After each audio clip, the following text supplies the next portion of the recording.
ZEE5 आज ही subscribe करें और देखें अपने मनपसंद शोज।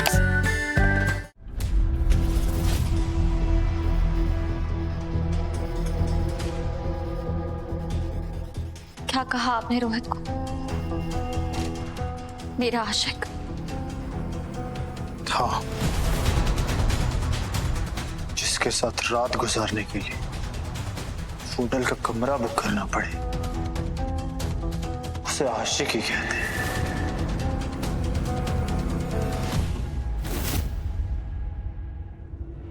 वैसे होटल की डेकोरेशन काफी सस्ती और चीप थी ना, पर कोई बात नहीं, तुम दोनों भी तो वही हो, सस्ते और चीप।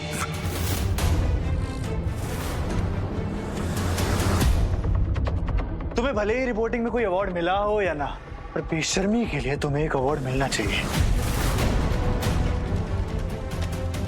क्योंकि तुमने बेशर्मी में बड़े बड़ों को पीछे छोड़ दिया। बस राघव,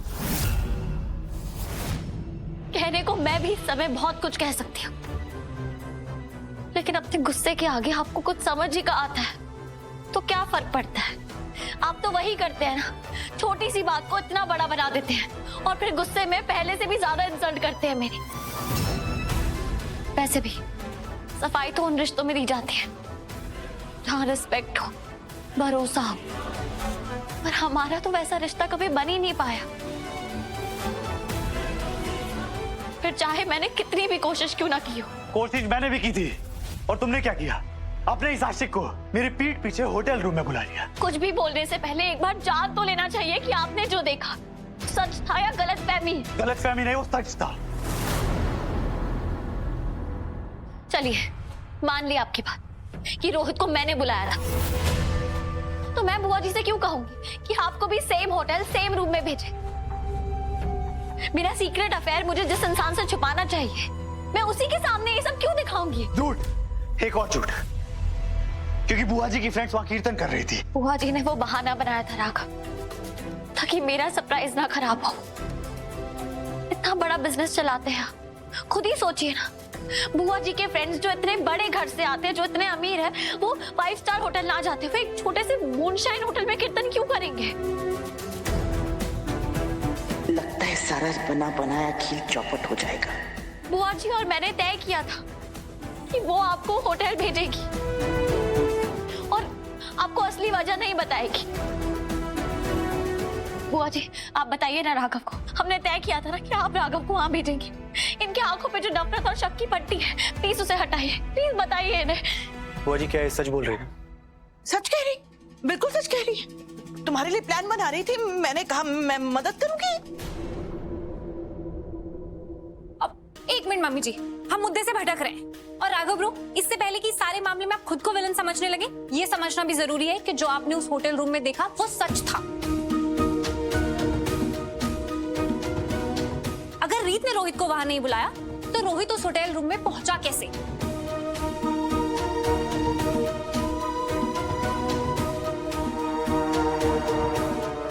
मुझे नहीं पता रोहित वहां कैसे आए। रोहित ने मुझसे पूछा भी था सर्कस चलने के लिए, और मैंने इसे मना किया था। इनफैक्ट रोहित को तो पता भी नहीं था कि मैं हूं कहाँ।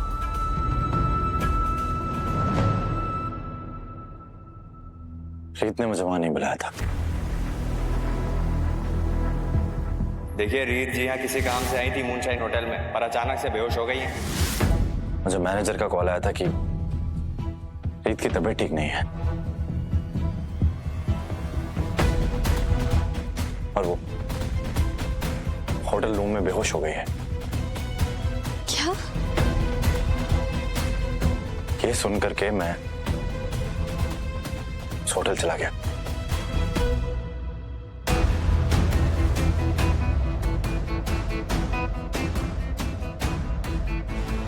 इसकी कोई गलती नहीं है।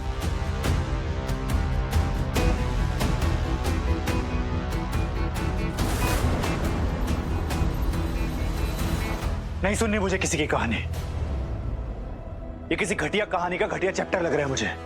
लग सकता है, क्योंकि तू सच जानना चाहता ही नहीं है, जबकि तुम्हारा इरादा सच जानने का होना चाहिए, ना कि शक की वजह से उंगली उठाने का। रोहित, अपना फोन दे।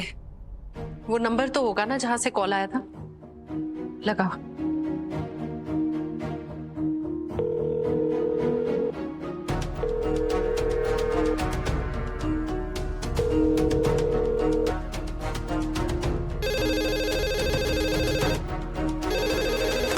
हेलो। Hello, moonshine hotel? नहीं मैडम, रॉन्ग नंबर है। ये कोई होटल वोटल नहीं है। एक मिनट भैया, फोन मत काटिएगा। इस नंबर से मेरे बेटे को कॉल आया था, मैं जान सकती हूँ किसका नंबर है ये? ये पब्लिक टेलीफोन है मैडम, यहाँ से तो बहुत सारे लोग फोन करते हैं। ठीक है।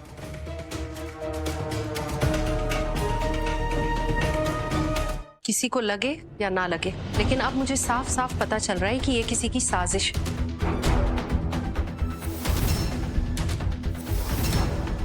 साजिश है तुम तीनों को दूर करने की, खास करके तुम्हें और रीत को, क्योंकि तुम्हारे अलावा इस घर पे सबको पता था कि रीत तुम्हें सरप्राइज देना चाहती है। रीत को बुरा लगा था कि उस दिन वो रेस्टोरेंट नहीं आ पाई तुमसे मिलने। रीत चाहती थी कि तू अपना गुस्सा छोड़ दे और तुम दोनों के बीच की नाराजगी दूर हो जाए।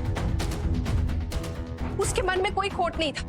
तुमने वहां जो देखा वो एक साजिश थी, इतने अच्छे से प्लान की गई साजिश कि जब तुम वहां जाओ तो रोहित और रीत अकेले उस कमरे में मिले तुम्हें।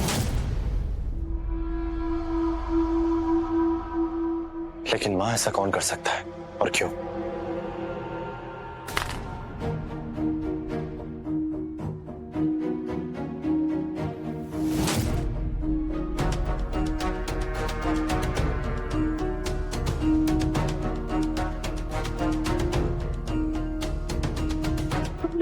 जैसे क्यों देख? वो पता है ना कि जब मैं परेशान हो जाती हूँ तो मेरे हाथ कांपने लगते हैं और मेरे हाथ से चीजें छूट जाती हैं। ये तो सब जानते हैं ना। मैं ये सोच रही हूँ कि ऐसा कौन है जो मेरे राघव और मेरी रीत को अलग करना चाहता है।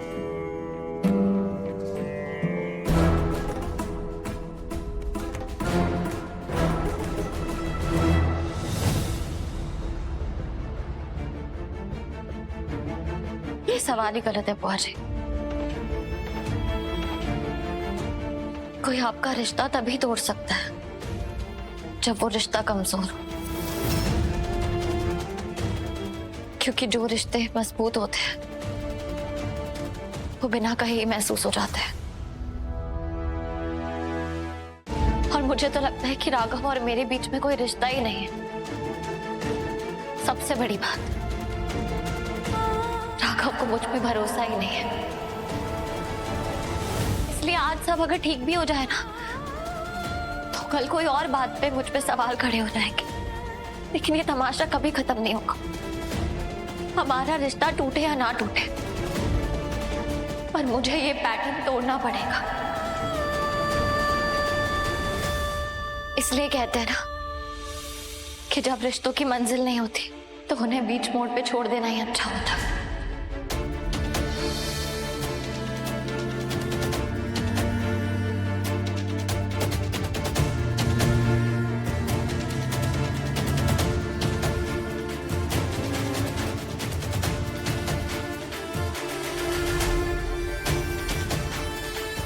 और अब हमारे रिश्ते का वो मोड़ आ गया, और जैसा आप भी चाहते हैं, मैं अब यहाँ नहीं रहूंगी।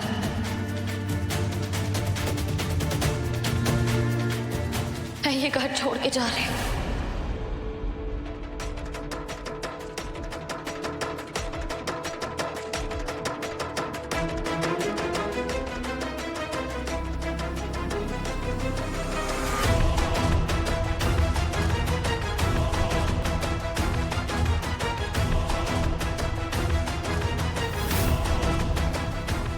ZEE5 आज ही सब्सक्राइब करें और देखें अपने मनपसंद शोज